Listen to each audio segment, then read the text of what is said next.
Hello, and welcome to Talking Geopolitics. I'm Allison Fedorka, the Director of Analysis at Geopolitical Futures. As you have probably already figured out, our regular host, Christian Smith, is off this week. In his absence, we are resharing with you one of our most popular episodes from earlier this year. I hope you enjoy it.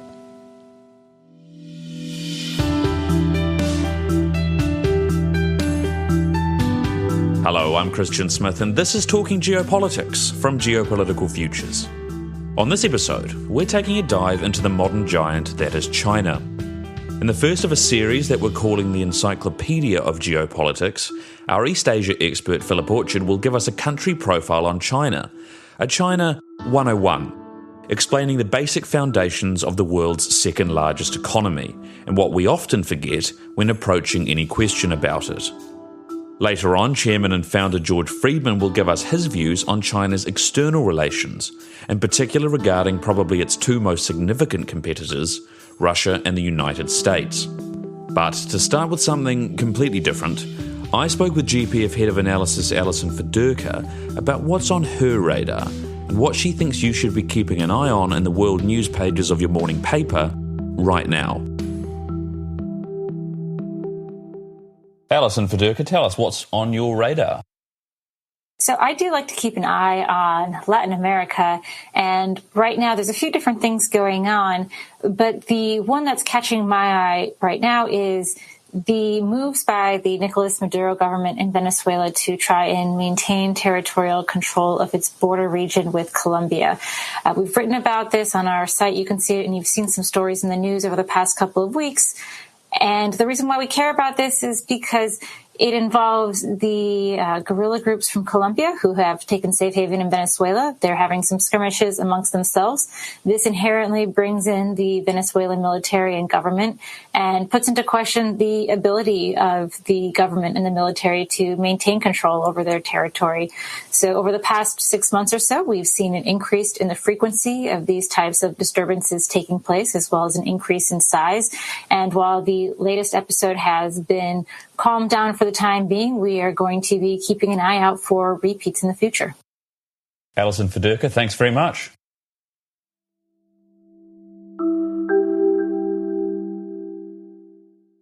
Now, here at GPF, we try to strip away the hype of international affairs to explain what's really going on, to separate what matters from what doesn't. Understanding the restraints and influences on international players is key to analysing what drives day-to-day international interaction. So we're introducing an encyclopedia of geopolitics to explain the building blocks we use in our analysis of the world around us. Now, when it comes to countries, in trying to understand a particular action by a nation in the international system, it's very easy to get caught up in the detail of the issue at hand. And in doing so, we tend to miss the broader context of motivations behind the rhetoric.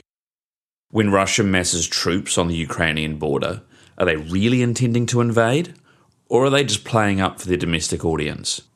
When Turkish and Greek fighter jets chase each other over the Aegean, is this an inevitable prelude to war? Or actually, is war between these two NATO powers almost impossible? And if so, what are they really trying to achieve?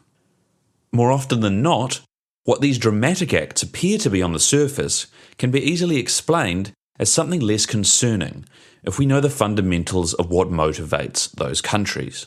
Now, when it comes to China, little needs to be said to emphasise its importance in the modern world. But it is, of course, not simply just this enormous power that increasingly opposes the US. To understand what makes China China, why it does what it does, I spoke to our East Asia expert Philip Orchard to ask him to give us a country profile on China. Tell us, how does China's geography affect its behaviour? In the core of the country, what we often call the ethnic Han core, the majority of the country, it's based around a couple river basins, particularly the Yangtze and the Yellow rivers. That's China's breadbasket. It's where the bulk of its people are. But its periphery historically has been what's guided its behavior and strategic impulses the most. And so starting in, say, Tibet. They're surrounded by the Himalayan mountains, which, so long as China controlled Tibet, meant that they were basically impervious to invasion from that direction. To the south are the Himalayan foothills, which is, covered in jungle, impassable much of the year, filled with hill tribes, many of them often hostile to central governments. China has been a little bit vulnerable down from that direction, but not a lot. Usually it goes the other way.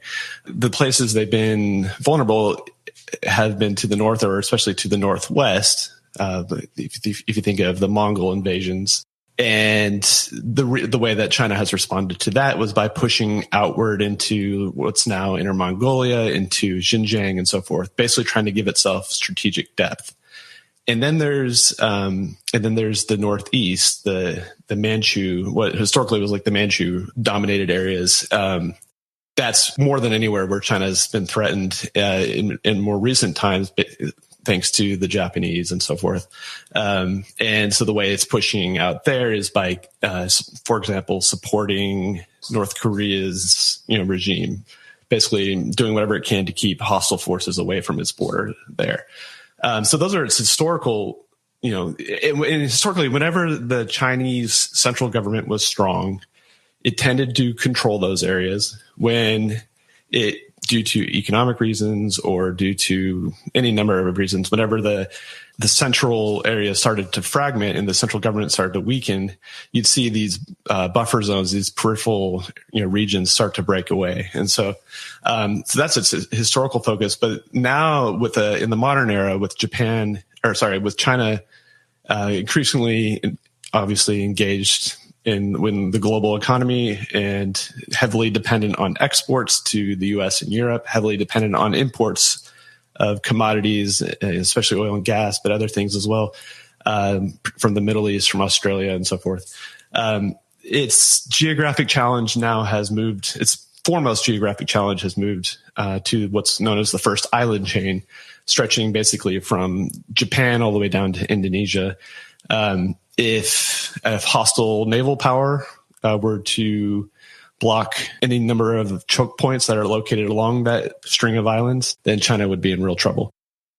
Now, at the same time, economy and economic structure in particular is also pivotal. China's supposedly a communist country, but that's perhaps less relevant than it may seem. I mean, irrespective of ideology, how is China's economy restricting or influencing its behavior? Right. So nowadays it's not communist in the sense of being a collectivist, Maoist style economy. It's a form of state capitalism, or there's lots of different ways to describe it, but that's basically it's a state dominated, or at least state much of it controlled form of capitalism. China has a massive labor pool, an increasingly well-trained or well-educated labor pool. It has incredible infrastructure and so forth. And has made it indispensable to the world as sort of the world's factory or so forth. They saw what South Korea, what Japan, what Taiwan did after World War II and after the Korean War, taking advantage of their low labor cost, very savvily pouring state investment into industries that they felt like they would matter most in the future, and sort of slowly began climbing up what's known as like the manufacturing value chain, moving increasingly into higher end, sophisticated, higher technology sectors, doing that in a number of ways. They are innovating themselves. The main one early on, especially, was by inviting foreign companies in and then sort of just either gleaning or learning or stealing technology outright, and then over time figuring out how to do it themselves. And they've also, they invest very heavily in research and development. Their university system's getting better and better and so forth. And lots of Chinese immigrants who had worked overseas were willing to come home and help out the country's industry, develop and modernize. And I mean, as you said earlier, it is very dependent on exports as well, isn't it? Is that still the case, or is that changing? It is still very dependent on exports. They've been wanting to rebalance the economy away from exports, because over dependence on exports is obviously can become a problem if, for example, the U.S. economy crashed or Europe's economy crashed or something. You're dependent on the fortunes of your buyers to a large extent. So as China has grown richer from exports, that's also made it less competitive in some ways, at least in lower end industries. Because Chinese labor costs have risen. So, companies increasingly started to look elsewhere for especially the low end stuff, to Vietnam, to Cambodia, and so forth. The healthy balance would have a much bigger emphasis on domestic consumption. And China's per capita GDP has grown by 1,000% over the past couple of decades. There's no reason to downplay it too much, but they still have a long way to go on a per capita basis to be able to catch up with advanced economies. To prevent China from ever entering into like a prolonged recession or anything, they've had to rely increasingly on investment, much of it from the state, much of it very speculative, and that's become less and less efficient over time, generating less and less return, and also started, especially since 2008, started creating all sorts of financial risk. And that's really China's biggest worry today, is some sort of cascading financial crisis that gets into their property sector and into their many different debt issues and so forth. Well, Philip, that leads nicely, I think, onto a huge issue for China, which is demography, and in particular, resulting from that social stability. And I think that is in part from having such an authoritarian regime. That's a really strong constraint on the government there at the moment, isn't it? Yeah, and that really shapes the way they approach their economic model. Is they just feel like they cannot tolerate a major downturn, or at least a prolonged one, and so that prevents them from having a recession that burns off a lot of the inefficiency, and in the way that in most countries that are a little bit more open and market-based economies, recessions can be painful, but over the long term, they generally lead to new innovations and get rid of the weaklings and empower the surviving companies that are better, right? China, because they're so concerned about social instability, they'll do whatever they have to do basically to keep growth at least roughly stable. They've come to realize that they can't just have 10% growth every year until the end of time. As long as they can keep most people employed, they're obviously not going to have as many problems with protests breaking out in the streets or another Tiananmen Square or something like that. And so that really drives their fear of that, drives their thinking and their behavior on across their economic policy. And that is a big reason, why they're so afraid of a financial crisis, is it would quickly cascade into all sorts of areas. That sort of social stability is also really important in terms of how China engages with the outside world. A lot of the sort of stuff we see in the South China Sea is in many ways actually just played up for a domestic audience. But at the same time, I mean, a country's military and its ability to act militarily is always, and has since the dawn of time really, been important in terms of international relations. So how does China's military, the position of its military, its strength, affect its actions? There are good strategic reasons, as we touched on with the first island chain and so forth. There's obvious strategic reasons for them to be pouring so much money into their naval development, to their development of hypersonic missiles, anti-ship missiles, and so forth. And there's also very good political reasons. Simply put, most Chinese people are very proud of what China's becoming, and that gives the government much more breathing room on economic issues, quality of life, and so forth. So it's very much a prestigious thing, but also a sound. The way they're developing their military does make a lot of sense in terms of what their strategic imperatives are. Back to real basics. I mean, is it a strong, really competitive military? What's it dependent on? Where is it going? It's so hard with these things because great powers never really fight wars, and China doesn't fight really anybody, or hasn't lately. And so they have a ton of ships. They might be good, they might not be. It's hard to say. It's a dangerous bet to assume that they aren't good. China, given their technological capabilities and their ability to get other people's secrets and designs and so forth, it's probably not a great bet to assume that everything would just collapse if they actually tried to use these things. But the other thing to think about is it's very well tailored around their specific strategic environment. So if the Chinese Navy and the U.S. Navy were to meet in the middle of the Pacific Ocean and start fighting, right, China wouldn't win. But that's not the battle that would ever be fought. What they're really focused on is sort of building out a buffer starting close to their coast and then enveloping Taiwan, then out to the first island chain and beyond. A buffer of air power, of anti-ship missiles, of electronic warfare systems, and so forth. And these zillion naval ships, Coast Guard vessels, these armed fishing vessels that they could use to just conduct swarm attacks and just harass foreign militaries. What they're doing, it does make a lot of sense in that standpoint, and it is already making it much, much more difficult for the U.S. to really think seriously about how it would fight a conflict close to Chinese shores or around Taiwan, for example. And the more they push out, the more the U.S. and its allies are going to have to think about how to deter Chinese aggression from a distance. Philip Orchard, thank you so much for that. That was really, really interesting. And you can find all of Phil's excellent writing on East Asia and China in particular on the Geopolitical Futures website. He is our East Asia expert, and he's got some really great stuff on there. Thanks, Phil.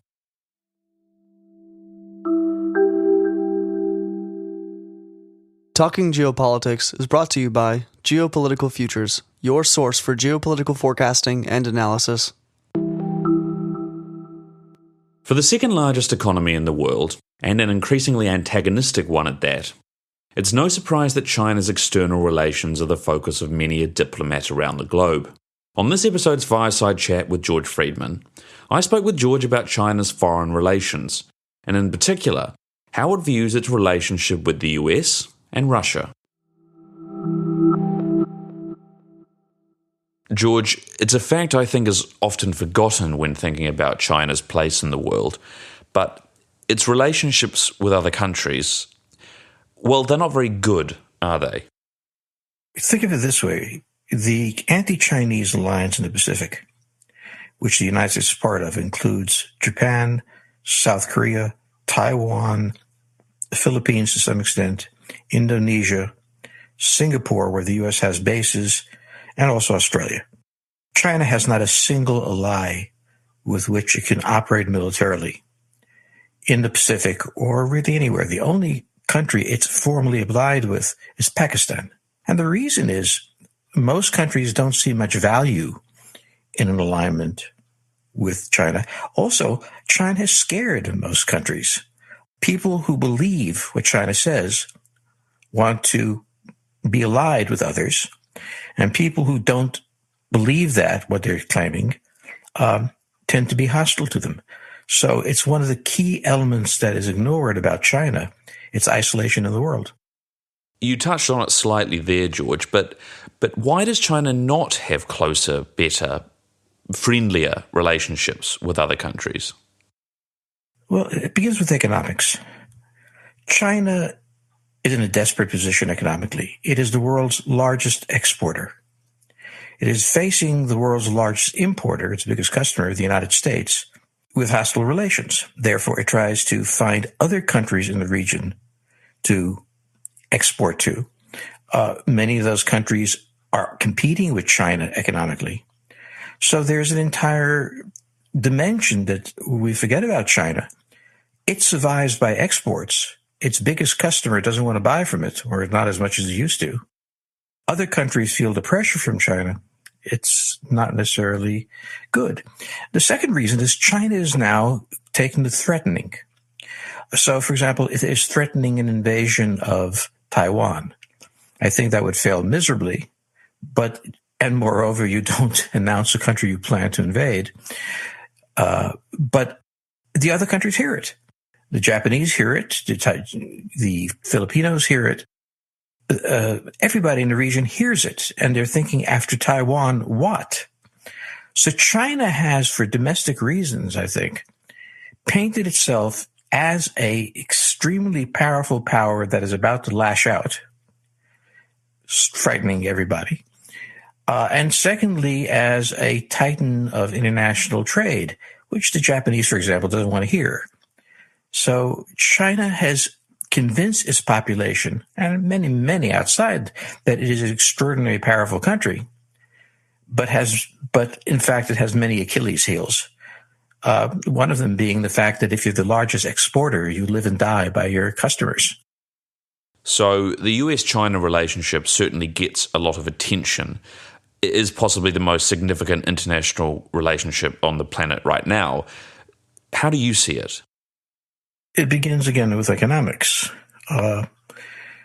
China systematically prevented American products from reaching the Chinese market. It had to. It was trying to build a domestic demand and domestic production, and the U.S. would be able to overwhelm it. The United States is a much larger economy than China's. The Americans came back with what almost any country would, saying, look, we want some access to China in exchange for you having access to the United States. The Chinese balked. They had to. As a result, the Americans basically said, well, if you're not going to allow us access, we're not going to allow you access, or we're going to carve it back somewhat and put sanctions and tariffs on China. The Chinese reasonably panicked. They had to have access to the largest market in the world.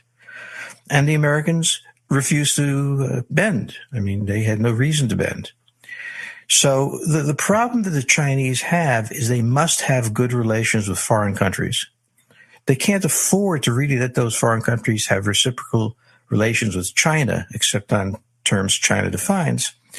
And it lost or is losing its largest customer. Now, I've been in business a little bit, and I have heard that don't irritate your biggest customer. Just don't do that, because he's going to stop buying. And that's what the Chinese did. And the Chinese are playing out that hand now, and the Americans are basically just holding their position and watching it happen. The idea that there could be potentially a Cold War between the US and China is frequently discussed. I mean, to be fair, so is the idea of a second US-Russia Cold War, but that's perhaps a discussion for another day. But during the Cold War, the original one, the trade that went on between the Soviet Union and the United States was nothing like what we see today between the US and China. Do the economic ties between those two countries simply mean that a Cold War, in the sense of the previous one, is just not going to happen? Well, there was more trade than we were thinking of at the time. There was tremendous trade in grains. Russia had to import them. Tremendous trade in oil, which Russia had and Europe needed to have. It wasn't emphasized, but it was going on because it had to go on. I think the issue here is that China can threaten war, but it's going to have difficulty waging one.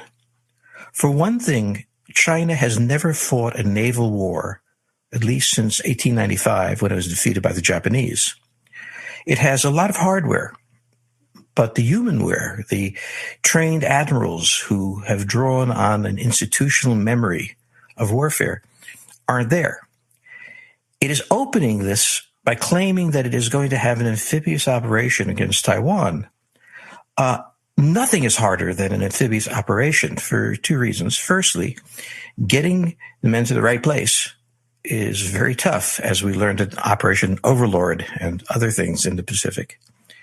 Secondly, you have to keep resupplying them. And the ships that are coming to resupply these men are highly vulnerable to air attacks.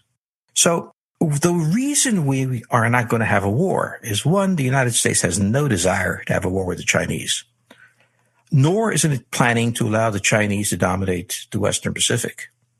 And the Chinese really don't have a geographical and strategic position where they can carry out an attack.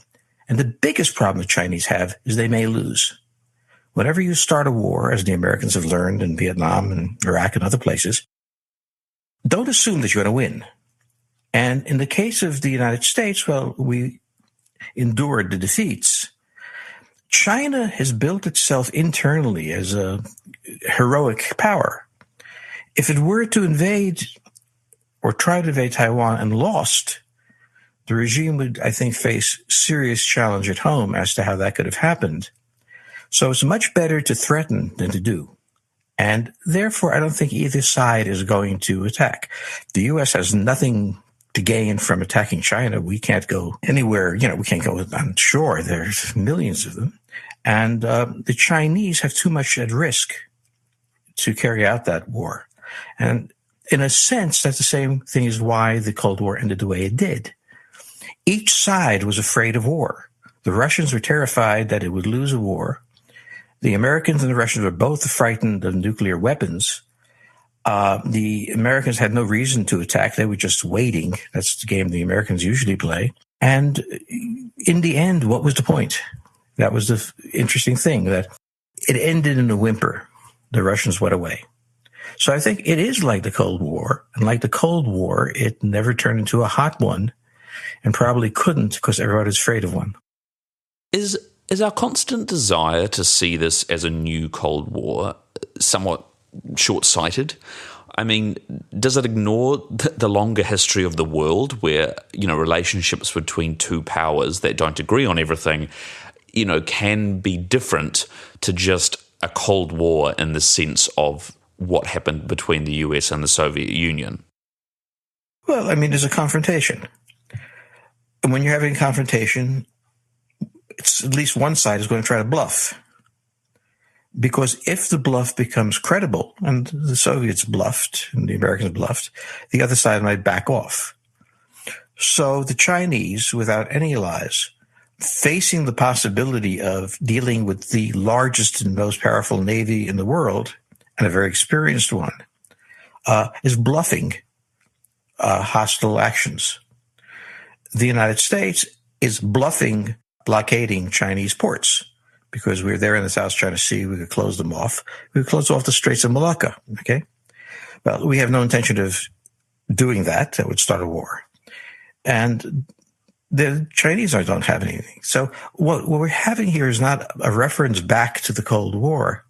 It's the simple interplay between nation states that have serious issues with each other, none of which warrant combat, where each side tries to bluff the other into backing off.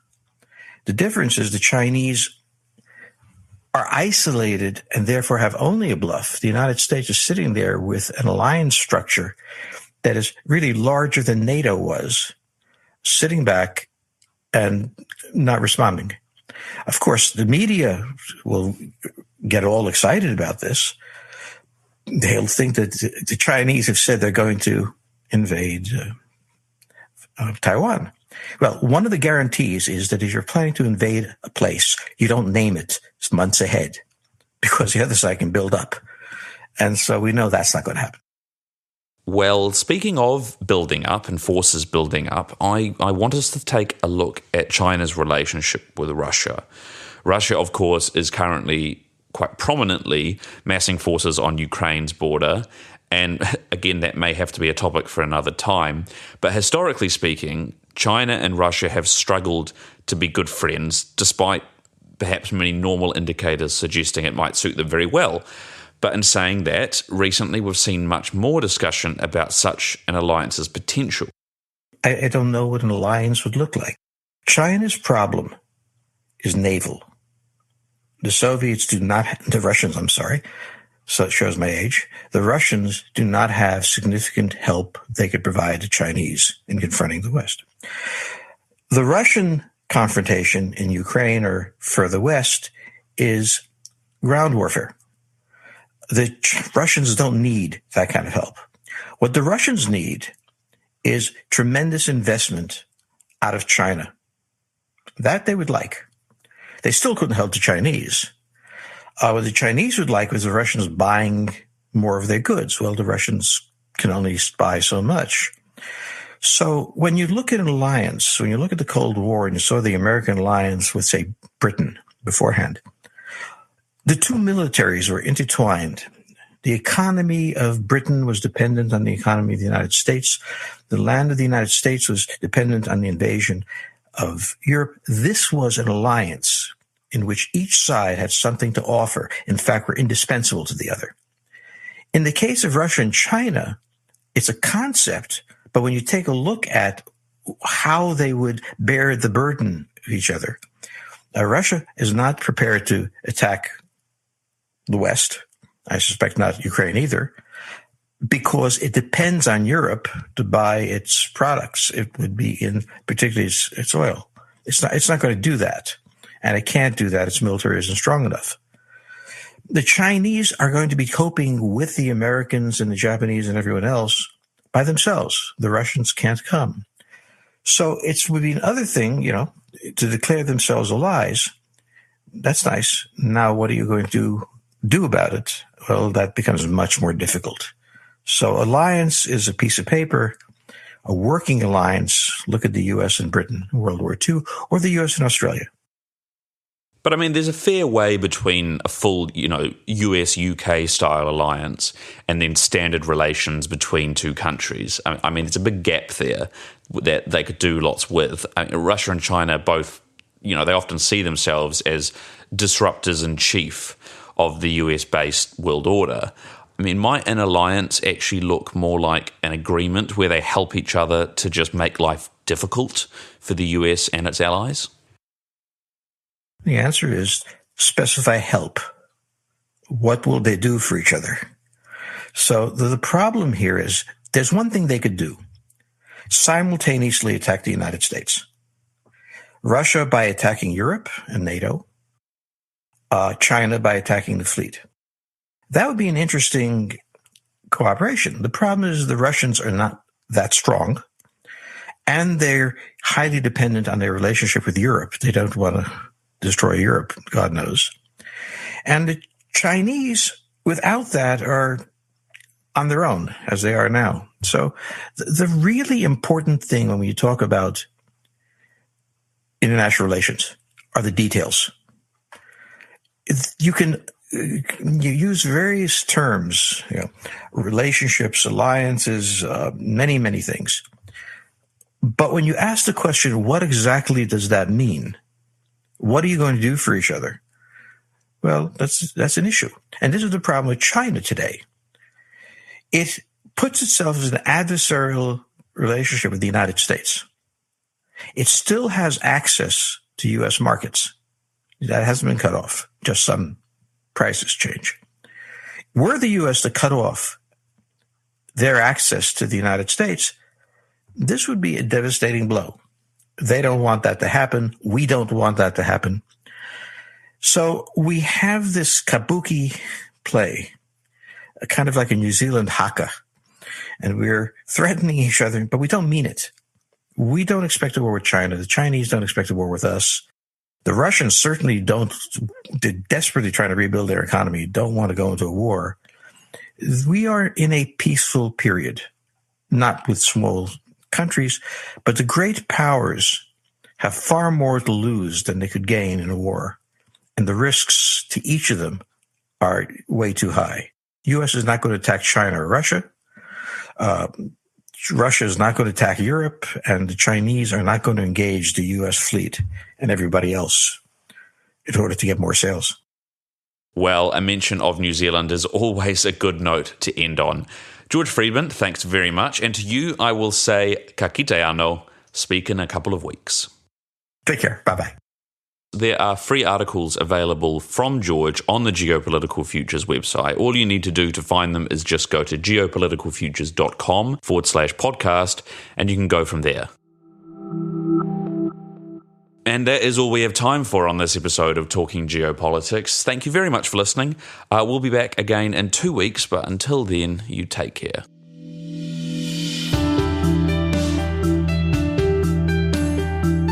Thank you for joining us. Christian will be back for our next episode that will post in a couple of weeks. Until then, you can get your geopolitical fix by visiting our website at geopoliticalfutures.com.